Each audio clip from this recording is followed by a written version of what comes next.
భయపెట్టి ప్రలోభపెట్టి దాన్ని రకరకాలుగా ఆ సొసైటీ నిర్వీర్యానికి రెండు వర్గాలుగా విడిపోయి ఆ సొసైటీ కీర్తి ప్రతిష్టల్ని, విద్యా వ్యవస్థని, విద్యార్థుల్ని, ఉపాధ్యాయుల్ని, ఆఖరికి ఆ ప్రాంగణంలో ఉన్నటువంటి బిల్డింగ్స్ని కూల్చినటువంటి పరిస్థితి అక్కడికి పోయి చూస్తే చాలా హృదయ విదారకమైనటువంటి పరిస్థితి కనపడుతూ ఉంది.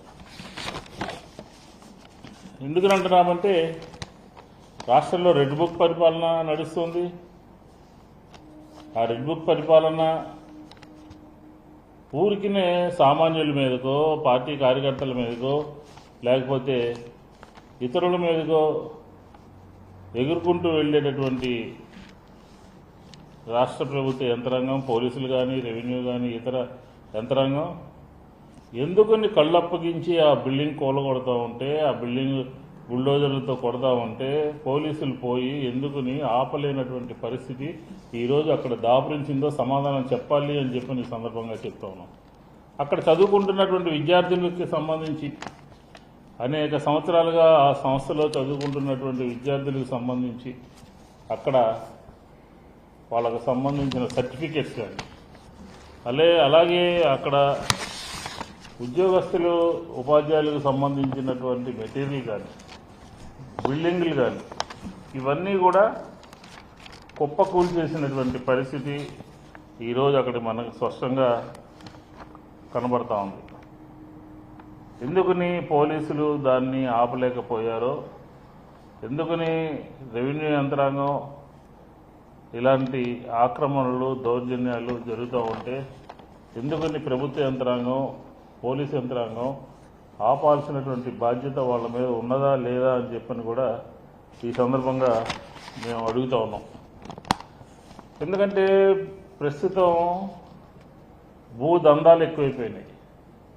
ఇదే కేసుకు సంబంధించి వారం 10 రోజుల క్రితం తెలుగుదేశానికి సంబంధించినటువంటి ఒక ఎమ్మెల్సీ కొంతమందిని కిడ్నాప్ చేశారని, బలవంతంగా సంతకాలు పెట్టుకున్నారని, మమ్మల్ని గుంటూరు తీసుకొచ్చి బెదిరించారని చెప్పని కంప్లైంట్ ఇస్తే ఉదాసీనంగా వ్యవహరించబట్టి ఈ వాస్తవాలు యంత్రాంగం కూడా, పోలీస్ యంత్రాంగమో అలాగే రెవెన్యూ యంత్రాంగం కూడా పరిశీలించాలి. కోర్టు ఏం జడ్జిమెంట్ ఇచ్చింది, ఆ జడ్జిమెంట్ ఇవ్వడానికి ఎవరు బలవంతంగా సంతకాలు తీసుకున్నారు, ఎవరు అదాలత్ పేరు మీద మోసం చేస్తున్నారు, ఎవరు ఈ భూమిని కైంకర్యం చేయాలని చెప్పని తెలుగుదేశంలోనే రెండు వర్గాలు కొట్టుకుంటున్నటువంటి పరిస్థితి.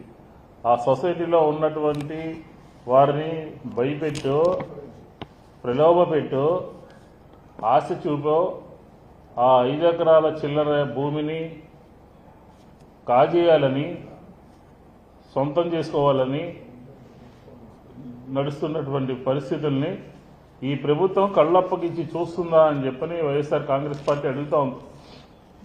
ఎందుకు నిద్రపోతుందా, నిద్రపోయినట్టు నటిస్తూ ఉందా? బహిరంగంగా ఒక పట్టణంలో ఒక గుంపుగా ఏర్పడి బలవంతంగా ఒకళ్ళ ప్రదేశంలోకి వెళ్ళి కోర్టు తీర్పు ఉందని చెప్పని ఏదో ఒకటి అడ్డం పెట్టుకుని ఇలాంటి రౌడీజాలు చేస్తూ ఉంటే, దౌర్జన్యాలు చేస్తూ ఉంటే నిద్రపోతుందా, నిద్రపోతున్నట్టు నటిస్తూ ఉందా?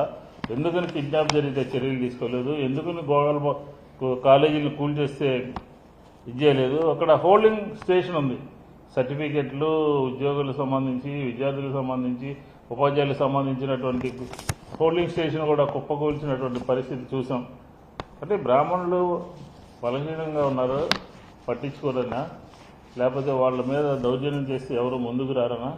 విజయవాడ నగర చరిత్రలో ఈ కళాశాల సువర్ణ అక్షరాలతో లిఖించదగ్గ శాతవాహన కళాశాల అని చెప్పి ఈ సందర్భంగా తెలియజేస్తా ఉన్నాం. కాబట్టి అనేక మంది నగరంలో ఉన్నటువంటి ప్రముఖులు, టీవీఎస్ శర్మ గారు కానీ, అండవల్లి సత్యనారాయణ గారు, రామశాస్త్రి గారు, ఇట్లాంటి ప్రముఖులందరూ కూడా దీని కరస్పాండెన్స్గా ఉన్నటువంటి పరిస్థితి చూసాం.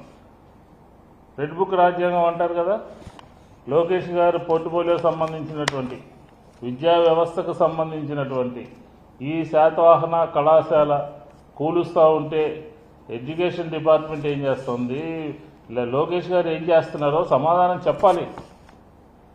కాలేజీలు కూల్చడం ఏంటి, విద్యార్థులకు సంబంధించినటువంటి సర్టిఫికెట్లని బుల్డోజర్లతో తొయ్యటమేంటి, ఉపాధ్యాయులకు సంబంధించినటువంటి సర్టిఫికెట్లని కుప్పగా పోసి దాని మీద మట్టిగా తొయ్యటమేంటి? ఇది ఊరికి సామాన్యుల మీదకి వెళ్ళి హడావుడి చేయటమా? ఈ భూదందాకు సంబంధించినటువంటి ఈ నగరంలో దీనికి సంబంధించినటువంటి దాన్ని అదుపు చేయలేనటువంటి పరిస్థితిలో కళ్ళప్పుకిచ్చి చూస్తున్నటువంటి పరిస్థితుల్లో ప్రభుత్వం ఉందా అని చెప్పని నేను అడుగుతా ఉన్నాను. ఇదంతా కూడా పూర్వం ఎక్సెస్ ల్యాండ్ అని, అర్బన్ ల్యాండ్ సీలింగ్ ల్యాండ్ అని సొసైటీకి ఇచ్చి వారు ఈరోజు మళ్ళీ మాకు కావాలని దానికి సంబంధించినటువంటి దౌర్జన్యాలు చేస్తూ రౌడీజం చేస్తూ బుల్డోజర్లు తీసుకొచ్చి కుప్పకూల్చే విధంగా చేస్తే లోకేష్ గారు ఏం చేస్తా ఉన్నారండి? రెడ్ బుక్ రాజ్యాంగం కదా మీది. ఇలా దౌర్జన్యాలు చేయొచ్చా? కాలేజీల మీద దౌర్జన్యం చేయొచ్చా? భూములు లాక్కోవచ్చా? మీ ఎమ్మెల్సీ కిడ్నాప్ చేయొచ్చా? మీరు మాట్లాడరా? సామాన్యులు అంటే బ్రాహ్మణ సామాజిక వర్గానికి సంబంధించినటువంటి వాళ్ళు ఏమీ చేయర్లే అనే ఒక బలహీనత, లేకపోతే ఏంటి? ఎందుకని మీరు ఇది చేయలేకపోతున్నారు, మాట్లాడిపోతున్నారు? రాష్ట్ర ప్రభుత్వం మౌనంగా ఎందుకుంటుంది? 48 గంటలు కావస్తుందే యథేచ్ఛగా. అసలు నగరంలో పోలీసు యంత్రాంగం చేయాల్సినటువంటి పనులు చేయకుండా వాళ్ళని ఉదయం 7:30 గంటల వరకు కూడా, రాత్రి 2 గంటల ప్రాంతాల్లో జరిగితే ఉదయం 7:30 గంటల వరకు కూడా ఎవరు కూడా వెళ్లకుండా అంత పని జరిగిన తర్వాత వెళ్ళి మళ్ళీ కంప్లైంట్లు రిజిస్టర్ చేసుకోకుండా లీగల్ ఒపీనియన్ తీసుకుంటామని చెప్పని అరెస్టులు చేయకుండా కాలయాపన చేస్తున్నటువంటి పరిస్థితి ఈరోజు మనకి స్పష్టంగా కనబడతా ఉంది. దీని మీద వైఎస్ఆర్ కాంగ్రెస్ పార్టీ తీవ్రమైన అభ్యంతరం చెప్తా ఉంది. విద్యార్థులను రోడ్ల మీద పడేయడం కానివ్వండి, ఉపాధ్యాయులకు సంబంధించినటువంటి సర్టిఫికెట్లు, వాళ్ళకి సంబంధించిన రికార్డ్స్ ధ్వంసం చేయటం కానివ్వండి, అలాగే అక్కడ ఉన్నటువంటి ప్రభుత్వానికి చెందాల్సినటువంటి సొసైటీకి సంబంధించినటువంటి చిన్న చిన్న లిటిగేషన్లు ఉంటే ప్రభుత్వం స్వాధీనం చేసుకోవాలి. 2000 ఈ శాతవాహన కమిటీకి సంబంధించి, ఈ భూమికి సంబంధించి గతంలోనే చంద్రబాబు నాయుడు గారు ముఖ్యమంత్రిగా ఉన్నప్పుడు ఒక జీవో ఇష్యూ చేశారు. కాలేజీని స్వాధీనం చేసుకోండి అని చెప్పని జీవో ఇష్యూ చేశారు. మళ్ళీ వెంటనే అప్పుడే ఆ ప్రభుత్వంలోనే మళ్ళీ వెంటనే రద్దు చేశారు. ఈరోజు వైఎస్ఆర్ కాంగ్రెస్ పార్టీ అధికారంలో ఉన్నప్పుడు విజయవాడ నగరంలో ఇలాంటి దౌర్జన్యాలు కానీ, పట్టపగలు దౌర్జన్యాలు కానీ, అర్ధరాత్రి గుమిగూడి ప్రజల్ని భూములు కాజేయడం కానీ ఇవన్నీ కూడా ఎక్కడ కూడా జరగల. ఈరోజు జరుగుతున్నాయంటే ప్రభుత్వం యొక్క ఉదాసీనత, ప్రభుత్వం యొక్క నిద్రపోతున్నట్టు నటించటం, పోలీసు యంత్రాంగం చూసి చూడనట్టుగా పోవడం, ఇవన్నీ వెరసి దౌర్జన్యం రాజ్యం వెళుతుంది నగరంలో. దీన్ని అరికట్టాల్సినటువంటి బాధ్యత మీ మీద ఉన్నదా లేదా అని మేము అడుగుతా ఉన్నాం. జీవో ఇష్యూ చేసి చంద్రబాబు నాయుడు గారు ఆ రోజే కాలేజీని రద్దు చేయండి అని చెప్పని మళ్ళీ వెంటనే దాన్ని అలా కంటిన్యూ చేశారు.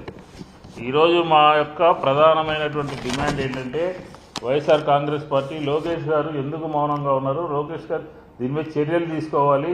రెడ్ బుక్ రాజ్యాంగం ఈ పగలగొట్టినటువంటి వాళ్ళ మీద, అలాగే దీనికి సంబంధించి కిడ్నాప్ చేసినటువంటి వాళ్ళని చూస్తా మీరు ఎందుకని కాలయాపన చేస్తున్నారు అని చెప్పిన వైఎస్ఆర్ కాంగ్రెస్ పార్టీ అడుగుతా ఉంది.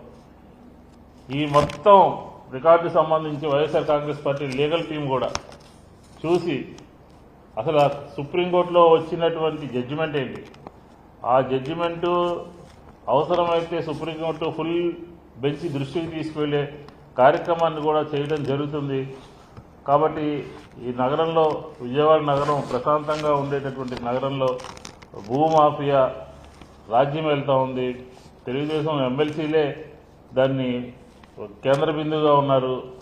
అలాగే ప్రభుత్వం మనదేలే, ప్రభుత్వం ఏం చేయదు, మన వాళ్ళకు సంబంధించిన ప్రభుత్వమే అని చెప్పిన ఉద్దేశంతో ఇంకొక గ్యాంగ్ బయలుదేరింది.